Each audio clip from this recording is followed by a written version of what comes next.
In this video, we are going to start adding content to our About page using the plugins we have installed so far. So before adding any content, let's make a few changes to our page. So first, let's get rid of the header image. So let's go back to our dashboard and go to Appearance, Customize. So if you remember, there is a section inside the Customize menu, Header Image. So if you click on it, and then click on the Hide Image button, then the image is going to disappear. Okay, so if you save and publish and refresh the page, you can see that our header image has now disappeared. All right. Next, let's disable comments from our page. So to do this, let's go back to our dashboard and then go to Pages and then access our About page. At the top of the page, you will see a tab, Screen Options. Okay, you just click on that, and then you will see a few checkboxes there. So if you check Discussion, and then you scroll down, then you'll see a new box there, Discussion. Okay, and if you want to disable comments, you just need to click on or uncheck Allow Comments. And now if we update, and then refresh the page, we'll see that comments now are disabled in our page. Okay, so now we are ready to start adding some content. Okay, so let's go back to our page. You will notice that now we've got a new tab there, Page Builder, okay, which came with the plugins we have installed earlier. So before we click on the tab, let's just delete all the content inside our page for now. And now if we click on the Page Builder, we'll see that we've got a panel there with a few buttons. Okay, and we're going to be using some of these buttons to add content to our page. So if you click on Add Widget, you'll see a few widgets there, including the ones which are already embedded in our theme, and also some other widgets that were installed with some plugins like the Site Origin plugin. Okay, all right, let's close this. And now let's move to the next button, Add Row. So if we click on it, we will see that this button will allow us to add rows to our page, just like we did with Bootstrap. So we can add a row and we can choose the number of columns inside our row. So by default, all the columns, they have the same width, but we can change the width of our columns by clicking on the width value and changing that to any value we want. And once we change the value of the width of one column, then all the other columns are going to share the remaining width. Okay, so let's close that. So now we are going to add a new row to our page. Okay, so we're going to add row, and we're going to go for one column only. Okay, so inside this row, we're going to have a header for our page. So let's insert.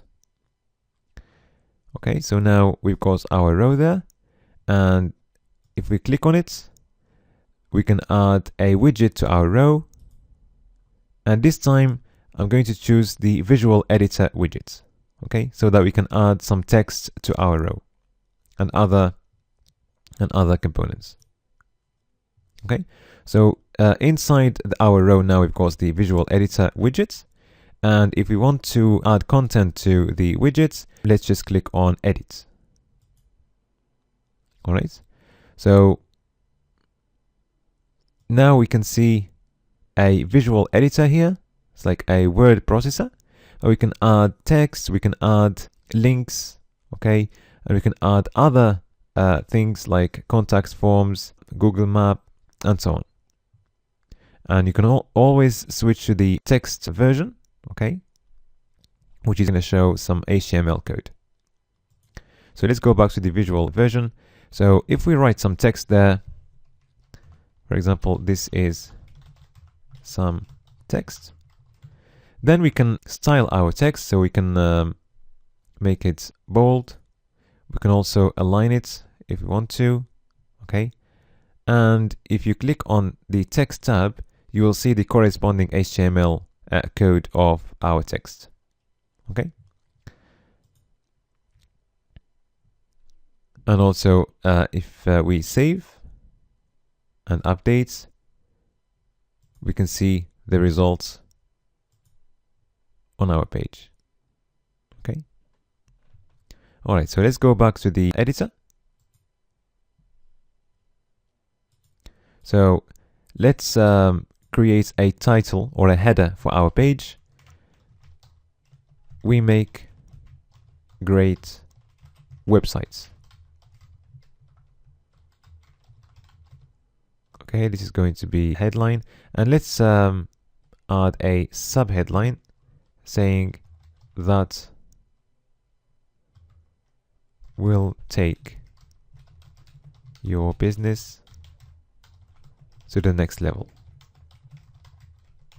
Okay, we can style our widgets using the widget styles on the right hand side. So we can use attributes. So we can give our widgets a class.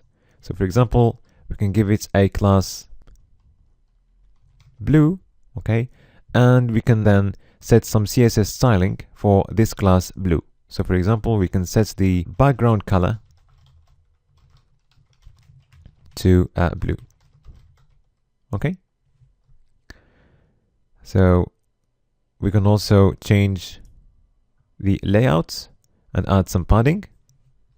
Okay, let's add 10 pixels padding. And also we can change the design by changing the background color, which we've already done in the CSS, okay?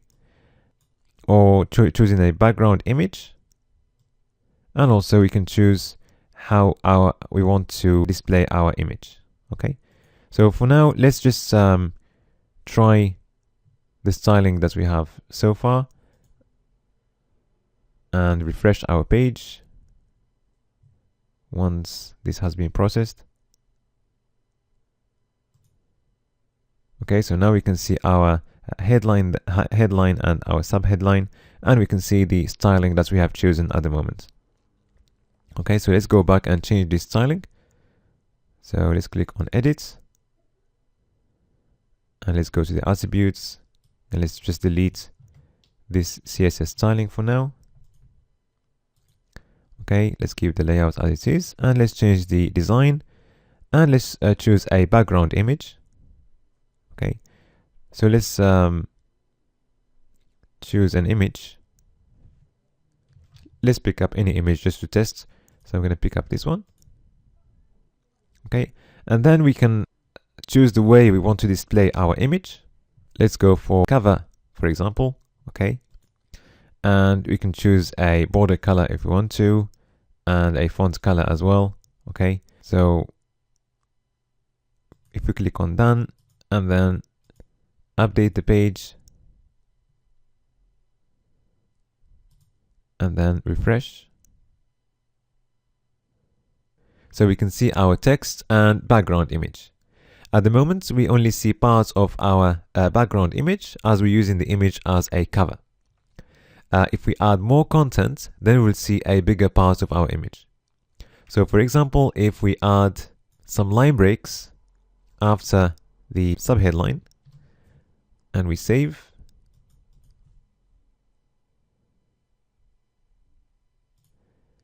then we'll see a bigger part of the image. Okay. All right. So now let's remove our image by going back to design and clicking on remove. Okay, background image. So if we click on, okay, or before we save, let's just add some space before the headline. Let's have a line break, and let's delete all the line breaks that we added after the subheadline. So let's save and update and refresh the page. Okay, so now we can see our headline and subheadline, and we have some space just before the headline. There is another way of adding space before our headline. We're going to use a plugin called Spacer. So let's go to plugins and install this plugin. So let's click on add new. And let's look for spacer.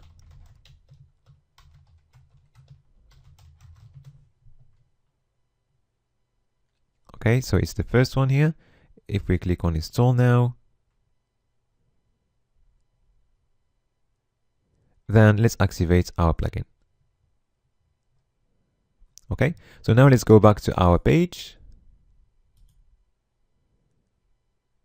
And let's go inside our visual editor. So now we can see a new icon there for the spacer. Okay, so let's delete our first line break and just click on the spacer. Okay, so we've got our spacer now added, so we can just have a line break right after the spacer. Okay, so if we look at our code, now we'll see that we've got a paragraph at the beginning. Okay, and we've got a spacer inside of height 20 pixels, and then we've got our our headline and subheadline. Okay, we can change the height of our spacer if we want to. Let's go for 30 pixels, and let's save and update our page. And now if we refresh, we can see that we've got some space there, 30 pixels, just before the headline. Now we are going to style our headline and subheadline. So to do that, we're going to add a class to each of them. So we're going to go back to our visual editor. Okay, and this time we are going to go to the text tab so that we can see the HTML code. So we're going to add a class to the headline paragraph, and let's call it headline. And also you're going to add a class to the subheadline, and let's call it subheadline.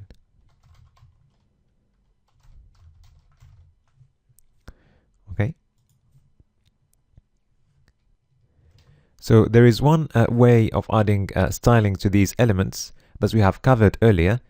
It's by using the custom CSS. So let's save this and update. So the custom CSS, we can find it in appearance, theme options, and then custom CSS. So we've seen earlier how we can add CSS styling here by adding an ID or class, and then add the styling that we want. But this time we are going to follow another route. We are going to style our elements using Google Fonts, which is a plugin that we need to install, and we're going to do that in the next video.